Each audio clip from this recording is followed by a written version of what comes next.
اهلا وسهلا بكم، معاكم علاء هشام في اهم اخبار النادي الاهلي. فيلا بينا. مارسيل كولر يفكر جديا في تغيير خطه اللعب التي خاض بها في المباريات الاخيره لمباغته صن داونز في لقاء الغد. مارسيل كولر يحذر اليو ديانج ومحمد عبد المنعم من اضاعه الكره في مناطق الخطوره بسبب قدره مهاجمي صن داونز على استغلال انصاف الفرص. الهلال السوداني ينفي معاقبه طبيب الهلال بعد الاعتداء على لاعبي الاهلي.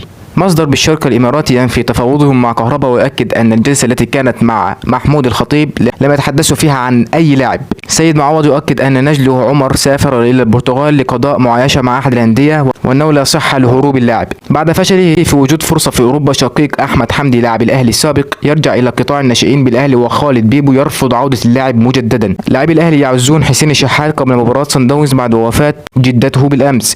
توقعات بإعلان الأهلي تجديد عقد حسين الشحات 3 مواسم ورامي ربيعة يمتلك أكثر من عرض داخل وخارج مصر في الوقت الحالي، ولكنه يفكر في تجديد عقده مع الأهلي لأن النادي الأهلي بيته، إلا أن مسؤولي النادي الأهلي لم يتواصلوا معه في تجديد عقده حتى الآن. مدرب صن داونز: الأهلي فريق رائع للغاية، ولكنهم يعلمون أن صن داونز فريق جيد جدا أيضا، إذن فإن الطريقة التي نتحدث عنهم هي نفس الطريقة التي يتحدثون بها علينا. الأهلي فريق صعب التغلب عليه ولديه لاعبين جيدين للغاية ومدربهم صعب للغاية. الأهلي لديه خبرة كبيرة جدا ولعبوا في كأس العالم للأندية، قدموا أداء رائع ولعبوا أمام فلامينغو البرازيلي وسياتل الأمريكي وريال مدريد أيضا، وفي نفس الوقت يعلمون أننا فزنا عليهم الموسم الماضي مرتين. سنحتاج لاعبين يواجهون أحمد عبد القادر ومحمد شريف ومحمد مجدي أفشة وبيرسي تاو ومحمد عبد المنعم قلب الدفاع وإليو ديانج لاعب شرس جدا. الأهلي لديه أيضا محمد هاني وعلي معلول الذي لديه خبرة كبيرة في دوري أبطال أفريقيا.